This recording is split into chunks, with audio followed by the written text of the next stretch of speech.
Ladies and gentlemen, young and old, rich and poor, I come to you today not with a whisper, but with a cry. A call from the depths of time and truth. We must return to discipline. We live in an age of noise, endless scrolling, fast success, shallow pleasure. But beneath the surface, there is a small voice that cries out, "Where is your discipline? Discipline? Oh, it is not the cold steel of chains. It is the gold thread that binds greatness together. It is the foundation of every hero, the secret of every victor. Without it, dreams remain shadows and promises turn to dust. You want success, it starts before the sun rises. You want peace, it begins when you master your own desires. You want freedom? Then learn to say a no to the things that enslave you. The world tells you to follow your heart. But I say train your heart. The world says to do what feels good, but I say do what is right. Because hear me, discipline is not the enemy of joy, it is the guardian of it. Look at the tree that bears fruit. Its roots grow deep in the soil, unmoved by wind or storm. So too must you be rooted in the soil of discipline, unwavering, steady, prepared. When the winds of temptation blow, when the storms of distraction rage, your life will not fall if it is built on discipline. Discipline is waking up when the world sleeps. Discipline is praying when others are playing. Discipline is walking the narrow road when the wide road looks easy. And yes, discipline will cost you. It will cost you comfort. It will cost you popularity. But it will reward you with something far greater, care purpose, legacy. Let the world chase applause. You chase discipline, because when you look back on your life, it won't be the parties that defined you, but the quiet hours of sacrifice, the silent decisions that shaped your soul. So today I ask you, will you choose the easy path or the excellent one? Will you live loud or will you live disciplined? For discipline is not just about now. It is about eternity. Discipline is the bridge between goals and accomplishment, because goals without structure are merely dreams, and intentions without follow through are like seeds thrown on concrete, unable to take root or grow, and in a world that constantly pulls us toward comfort and convenience. Discipline stands as the quiet resistance, the stubborn refusal to give up, the fire in the belly that wakes you up before dawn, that tells you to keep going when motivation dies, that whispers again when everything in you wants to quit. And this bridge, this narrow, unshakable path of discipline, is not built in a day, but stone by stone, choice by choice, habit by habit. When you say no to what's easy and yes to what's necessary, when you stop scrolling and start studying, when you close the door and do the work no one applauds. When you train your mind to value process more than praise, and you press on not because it feels good, but because it is good, because goals will tease you with their beauty and accomplishments will tempt you with their glory. But without discipline, you stand on one side of a chasm, hungry, inspired, but unmoved, and only discipline lays down the planks beneath your feet, one after the other, sometimes shaky, sometimes painful, but always leading forward into the place where vision becomes reality. And the reason so many never cross that bridge is not because they lack desire or talent or opportunity, but because they recoil from the demands of discipline, from its silence, from its repetition, from its demand to deny short-term ease for long-term reward, from its uncomfortable truth that there is no shortcut to excellence, no elevator to greatness, only the stairs. And the stairs are steep, and yet, for those who embrace it, discipline becomes not just a bridge, but a way of life. A sacred pattern written into every hour, into every decision, into every fiber of who they are. And soon it is not something they do, it is someone they become, steady, grounded, focused while the world spins in distraction and chaos and noise. They remain committed to the quiet craft of showing up, and they know that discipline is not glamorous, that it does not sparkle or shout, but it shines in the results, and the peace of mind that comes from doing what you said you'd do, and the strength of character forged in private struggle, in the gentle pride of having built something real, something that lasts, something that cannot be taken away because it was earned in the dark. And so you see, if you stand here today with a dream in your heart and a goal on the horizon, do not just look at where you want to go. Look at what you're willing to give, because the cost of discipline is steep, but the price of regret is unbearable. And if you want to get to the other side, to that place where accomplishments sing and purpose breathes and legacy begins, then step forward and keep step. And let the bridge carry you, because in the end, it is not talent or luck or timing that separates those who finish from those who falter, but this simple, hard, glorious truth. Discipline is the bridge between goals and accomplishment. And you build it every day you choose the hard thing, the right thing, the necessary thing, even when no one sees, even when nothing moves, even when everything in you says stop, because discipline says it begins with a self. before you speak to the world, before you command a crowd, before you carry influence or inspire change or hold a microphone or wear a title. You must first turn inward, into the quiet places of your own being, into the mirror you've been avoiding, into the habits you've let decay, into the fears you've silenced with noise, into the broken pieces you keep dressing with borrowed confidence. Because leadership that doesn't begin with self-awareness is just noise dressed in charisma. And charisma without character always collapses, and so before you point the way for others, you must know where you're going yourself. Before you challenge others to rise, you must confront your own apathy. Before you ask for excellence, you must practice integrity in silence. Before you preach discipline, you must master your impulses when no one is watching. Because leadership is not about being in charge, it is about being anchored. And you cannot anchor others if your own soul is drifting. And the truth no one wants to say out loud is that you can fool a room. You can win applause, you can dress the part, quote the wisdom, even carry the vocabulary of vision. But if your inner life is disorder, if you lead others while your own habits are out of control, if you command but cannot correct yourself, then your influence is a house built on sand. And storms will come, and storms always come, because true leadership begins in secret. And what you choose when you're tired, and how you speak when you're angry, and whether your actions match your message when no one is watching, and whether you keep your word to yourself before you demand accountability from others. Because there is no greater hypocrisy than to demand growth from others while excusing stagnation in yourself. And so if you want to truly lead, not just in position but in spirit, then begin with the hardest battlefield, the one inside your own mind, your own discipline, your own consistency, and lead that self first. Take it by the hand and say, we are going higher even when it resists, even when it hurts, even when it would rather scroll or sleep or hide. Because that is where real leadership is forged, not in boardrooms or pulpits or stages, but in bedrooms before sunrise. No one reads in decisions that build unseen strength, and once you have led yourself, once you have conquered your temper, once you have ruled over your excuses, once you have turned away from shortcuts and chosen the path of character over convenience, only then can you begin to call others to follow, not with words alone, but with the weight of your example. Not with slogans, but with scars that prove you've walked the path yourself.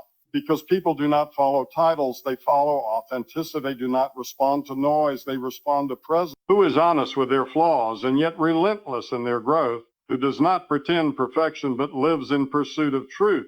Because that kind of leader does not just move crowds, they transform lives. So hear it again and let it echo deep. It begins with the self, always the self. Because before you lead others, you must lead yourself. And if you fail to do so, you may gather followers, you may gain applause, but you will never build something that lasts, never awaken what matters most. Because only the self-led can light the path for others. And only the self-led can lead with fire that does not burn out. Discipline is not punishment. It is preparation, though many run from it as if it were a sentence handed down for failure, as if the structure it demands is some cruel denial of freedom, when in truth discipline is the training ground of destiny, the rehearsal before the stage, the shaping of the soul before the spotlight finds you, because greatness never arrives fully formed. Falling never emerges without cost. If you mistake the pressure of discipline for pain, you will abandon the very process that was meant to make you ready. And the truth is, the world does not prepare you. It distracts you. It tempts you with shortcuts of reward style over substance and noise over depth. But discipline pulls you aside and says, not yet. It teaches you to delay now for the sake of what lasts later. It teaches your hands to build when your emotions would rather drift. And it teaches your heart to stay the course when the crowd moves on, because preparation is not about popularity. It is about becoming who the moment will require when the moment arrives. And so when discipline wakes you before the sun, when it silences your cravings, when it calls you to study when you'd rather sleep, to say no when everyone else says yes, to stay planted when every comfort tells you to quit. Do not call it punishment, call it refinement, call it love in its fiercest form. Because preparation is not gentle, it is not soft, it is not always affirming, but it is always necessary, and discipline is the architect of that preparation, chiseling you for the future you prayed for, because there will come a day when the opportunity will knock, when the weight will be placed on your shoulders, when the task will stretch you to your edge. And in that moment, you will not rise to the level of your dreams. You will fall to the level of your preparation, and discipline makes sure that level is high. It makes sure your roots run deep. that your resolve is unshaken, that your yes means something and your word holds weight. And it is in the unseen hours that discipline does its finest work. Not when eyes are watching, but when you're alone with the choice to compromise or continue. When you stand at the crossroads of convenience and conviction and choose the harder road. Not because it's glamorous, but because it's right. Not because it rewards you immediately, but because it builds in you a strength the world can't see. Yet, and over time, you begin to realize that the pain of discipline is nothing compared to the pain of regret, that the ache of training is far lighter than the burden of unfulfilled potential, that what felt like restriction was really protection, and what felt like denial was really development, and the silence that once felt empty was actually sacred. A space where your future was being shaped in stillness, so you begin to welcome the discipline, not with joy, but reverence. Because you understand now that it is the proof of purpose, the fingerprint of preparation, the mark that you are not being punished, but prepared. And just like a soldier trains before battle, just like an athlete sweats before the medal, just like a craftsman sharpens the blade before the strike, you two are being readied for something that demands everything in you. And so hear it clearly and let it settle into the deepest part of you. Discipline is not punishment. It is preparation, and every repetition, every sacrifice, every hour unseen is not in vain, because one day the door will open, the task will come, the weight will fall, and you will stand, not by luck, but by the quiet, sacred force of discipline that shaped you long before anyone was. True freedom flows out of discipline, not chaos, though the world will shout the opposite from every corner, selling you a counterfeit freedom that looks like doing whatever you want, whenever you want, with no thought for consequence, no care for cost, no reverence for order.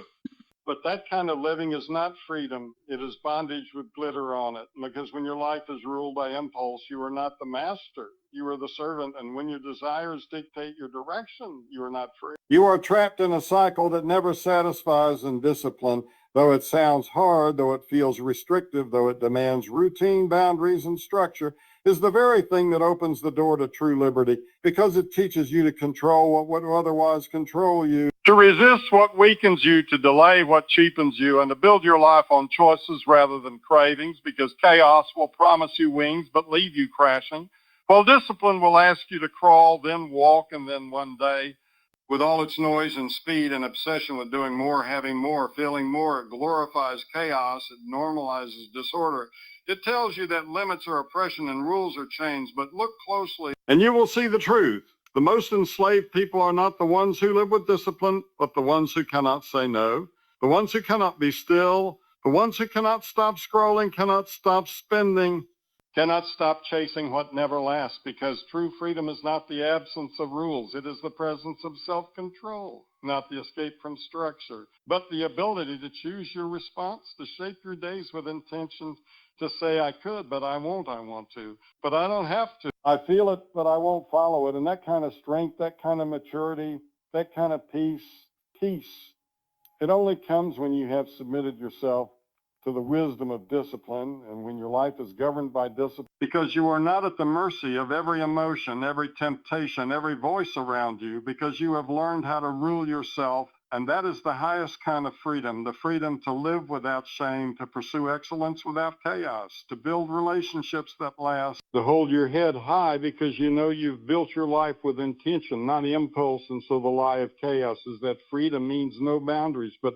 ask the musician without rhythm, ask the athlete without form, ask the student without study, ask the leader without restraint. And you will see that chaos always steals more than it gives, that it creates noise but never harmony, motion but never progress, and what looks like wild liberty is usually just quiet ruin, and yet discipline, quiet, firm, consistent, unseen, slowly builds the inner world of a person who cannot be bought, who cannot be broken by pressure, who does not crumble when life shakes, because they have learned to live with order on the inside, even when the outside world spins in confusion. And then that kind of life, that kind of peace, that kind of strength, that is freedom, not found in release, but in restraint. So hear me clearly with no apology in my voice. True freedom flows out of discipline, not chaos, because only when you can rule yourself can you truly be free. And only when your soul is anchored can your life rise above the madness. And in a world where chaos is easy and discipline is rare, choose the narrow path, the harder way, the disciplined life. because it is not a prison, it is a passage to everything your spirit was made for. A disciplined mind breeds a focused life because the mind is the command center of your being, the throne from which decisions rise or fall. And if it is cluttered, distracted, reactive, impulsive, tossed around by every emotion and opinion and appetite, then your life will follow in the same confusion and the same fragmentation, the same chaos, because your actions are only the fruit of your thoughts. And if the roots are undisciplined, the harvest will always be scattered, and in a world that constantly demands your attention.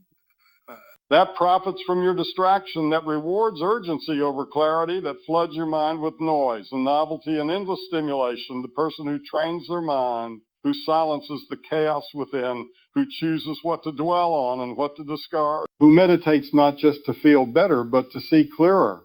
That person becomes rare, becomes steady, becomes sharp, and their life reflects that focus in everything they touch, because discipline of the mind is not just about saying no to bad thoughts. It is about building a home for the right ones, training your mental habits like a soldier trains for battle, learning to fix your gaze when the world wants you to drift, learning to speak truth to yourself when lies feel louder, learning to stay present when anxiety drags you into tomorrow and regret keeps you locked in yesterday. Because a scattered mind cannot live a focused life, and a focused life does not happen by accident. And you begin to realize that every moment you choose discipline over distraction, every time you bring your thoughts back into alignment with your values, every time you say, this is what I will think about, this is what I will believe, this is what I will reject, you are laying another stone on the path toward purpose, because clarity does not come from the outside. It is carved from within. And a disciplined mind is the tool that carves it. And though the process is not easy, though your mind will fight for its old patterns, though your focus will be tested by flashing things, oh, some days you will feel like starting over again and again, you press on. Because you know the person with a clear mind will always outlast the one with mere ambition and the life of deep focus. The kind that finishes what it starts, that knows what matters, that stays anchored when others drift. That kind of life is born in the furnace of mental discipline, because you can have all the talent in the world, all the vision, all the resources. But if your mind is not disciplined, your energy will scatter, your goals will blur, your priorities will shift with the mood, and the sharpness of your purpose will dull with time. But when your thoughts are ordered, when your mental focus is a daily practice and not a seasonal mood, then your life becomes an arrow and not a circle. It moves forward, straight, true, intentional, and that is the kind of life that creates impact, that walks with presence, that works with depth, that loves with attention. Because a focused life is not just about achievement, it is about meaning, and meaning requires direction. And direction begins in the mind. When you choose your thoughts instead of letting them choose you, when you take captive what does not serve and release what does not align, and slowly your entire world begins to mirror the clarity within you. So remember this truth and let it govern how you think. How you speak, how you act. A disciplined mind breeds a focused life, and a focused life is a powerful life. And a powerful life is not one without weakness, but one that refuses to be ruled by weakness, one that harnesses the mind. Your future will not be decided by your dreams alone, but by the discipline of your thoughts, and that is where everything begins. Discipline isn't a moment, it's a lifestyle, because anyone can be strong for a day. Anyone can wake up early once, resist the craving once, read the book once, push through the workout once, say no to temptation once, but that's not discipline. That's a flash of willpower, a flicker of intensity, a spark in the dark, and sparks don't build bridges, don't move mountains, don't write legacies. It's the daily, unseen, repeated rhythm that does. The small choices made again and again when no one is watching, when no applause is coming, when it would be so easy to slip back into comfort. And the truth is, real discipline begins when motivation ends. When the music stops and the adrenaline wears off and the crowd goes home and it's just you versus the old version of you, then you either get back up and do it again, or you break the rhythm and start over from the bottom, because discipline doesn't ask how you feel. It asks what you value, and values don't shift with moods. They root themselves in your bones, and they grow there if you let them, but they grow slow, through habit, not hype. And the problem is, too many people treat discipline like a sprint, like something you turn on when you're desperate, like something you borrow when things fall apart. But that's not how it works, because discipline doesn't show up in emergencies. It shows up in preparation, in the boring days, in the quiet mornings, in the grind that no one claps for. And you don't build it in crisis, you prove it there, because the storm doesn't make you disciplined. It reveals if you are. And so when you hear that voice inside you that says just this once, that says you've earned a break, that says skip it today, that voice is not just trying to delay you, it's trying to steal from your future. And every time you listen, you teach your body that your feelings are more important than your future, and slowly the edge dulls, the urgency fades and fades. And what once was a fire becomes a flicker, not because you didn't care, but because you didn't stay consistent. And you begin to learn that discipline isn't flashy, doesn't brag, doesn't post, it just shows up again and again like rain on a rock, like waves on the shore. Shaping your life not with power, but with persistence. And the ones who last, the ones who rise, the ones who become unshakable are not the ones who went the hardest for a day, but the ones who refuse to quit for a decade. And when it becomes your lifestyle, it stops being painful and starts being natural, because now it's not something you do, it's who you are. And when it becomes who you are, you no longer debate with yourself about the hard things, you just do them. Not because they're easy, but because you've trained your mind to follow truth over feelings and your body to follow purpose over pleasure. And this is the difference between short bursts and sustained success, between those who impress and those who impact, between those who talk and those who finish. Because discipline that only lives in a moment dies in a moment, but discipline that becomes a lifestyle becomes a legacy. And legacies are not written in grand gestures. They are carved one choice at a time, one repetition at a time, one decision at a time, until what was once effort becomes instinct. So remember this. Discipline isn't a moment, it's a lifestyle. And you don't rise by doing what's easy when you feel like it. You rise by doing what's right, especially when you don't. And if you want a life that lasts, a life that means something, a life that doesn't collapse under pressure, then let discipline move from your schedule into your soul, from your calendar into your character, until you no longer chase it, you carry it. The cost of discipline is far less than the price of regret, because discipline asks you to pay in small moments of resistance, say no, in the daily refusal to settle for less, and the hours spent grinding when others rest.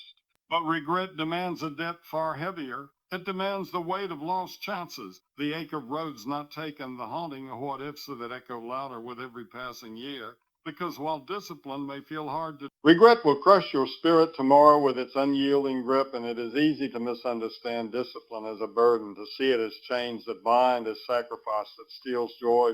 But that is only the surface, only the temporary discomfort of planting seeds before the harvest.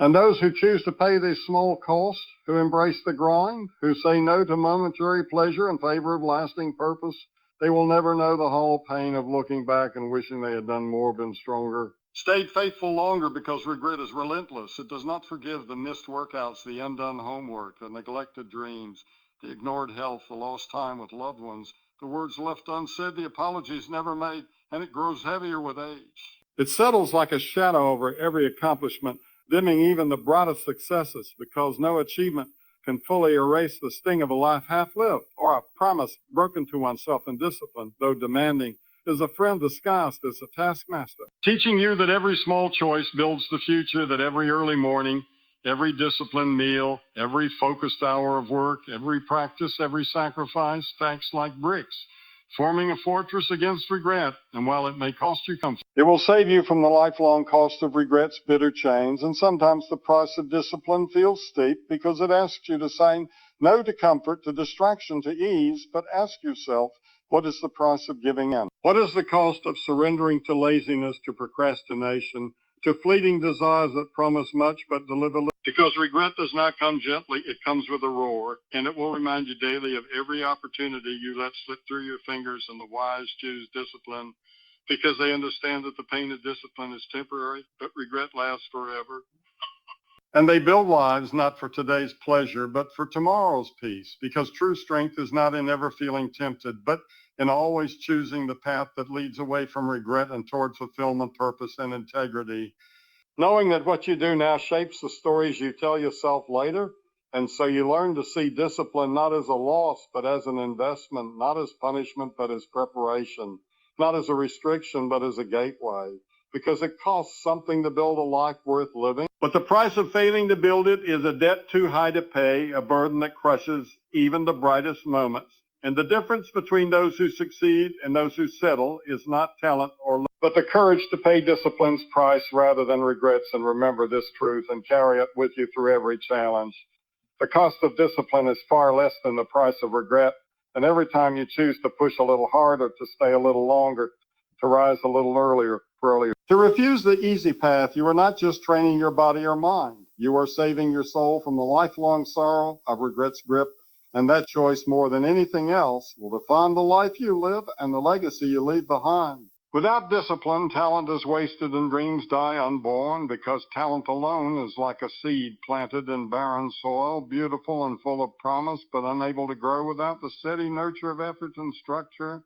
And dreams without discipline are fragile whispers lost in the wind. Bright ideas that flicker for a moment but never catch fire and never find their footing, because talent may open the door, but discipline is the key that keeps it open, the fuel that powers the journey, the hands that build the bridge from possibility to reality. It is easy to be deceived by natural gifts, to believe that brilliance alone will carry you, that a spark of genius is enough. But the harsh truth is that without discipline, talent becomes wasted potential. Like a fine instrument left untouched, a story left unread, a song left unsung, because talent does not mean you will rise. It only means you have been given an opportunity. An opportunity requires daily sacrifice, relentless practice, and a refusal to be distracted or defeated, because discipline is the commitment to show up when inspiration fades, to do the work when passion is tired, to keep the focus when excitement turns to routine. And this is what separates those who fulfill their dreams from those who watch them slip away. Because dreams require more than desire. They require action repeated over time, habits forged in fire, and without discipline, even the brightest dreams will remain just that. Dreams never touching the soil of reality, and so many talents have been buried under excuses, buried under procrastination, buried under the illusion that talent alone is enough. But that is a lie whispered by comfort and fear, and it steals futures, it steals hope, it steals the chance to become who you were made to be. And the tragedy is not just in wasted talent, but in the dreams that never had a chance to breathe, to grow, to become real, because discipline was absent, because discipline is the invisible force that moves you past doubt, past distractions, past the easy roads, and into the realm where dreams are forged into reality, where talent is sharpened into skill, where potential becomes performance. And without it, talent is like a car without a driver, a ship without a captain, a flame without air. Beautiful in theory, but powerless in practice. And the journey of discipline is not glamorous. It's not always joyful. It is often marked by struggle, by sacrifice, by pushing yourself when every part of you wants to quit. But it is in those moments, in the relentless commitment to keep going, that talent is given wings and dreams find their voice, because discipline is the midwife of achievement, the guardian of progress, the steadfast companion of anyone who dares to dream big. So do not be fooled into thinking that talent alone will carry you. Do not let your dreams die silent and unseen because you refuse to do the work, because the cost of discipline feels too high. Because discipline is not a punishment, but the bridge from what you are to what you could be. And the pain of discipline is nothing compared to the sorrow of wasted talent and unborn dreams. And hold this truth deep in your heart as you move forward. Without the talent is wasted and dreams die unborn. And if you want to see your gifts flourish, if you want your vision to live, you must choose discipline every day, in every moment, in every decision, because that is the path from promise to purpose, from desire to destiny. And it is the only path worth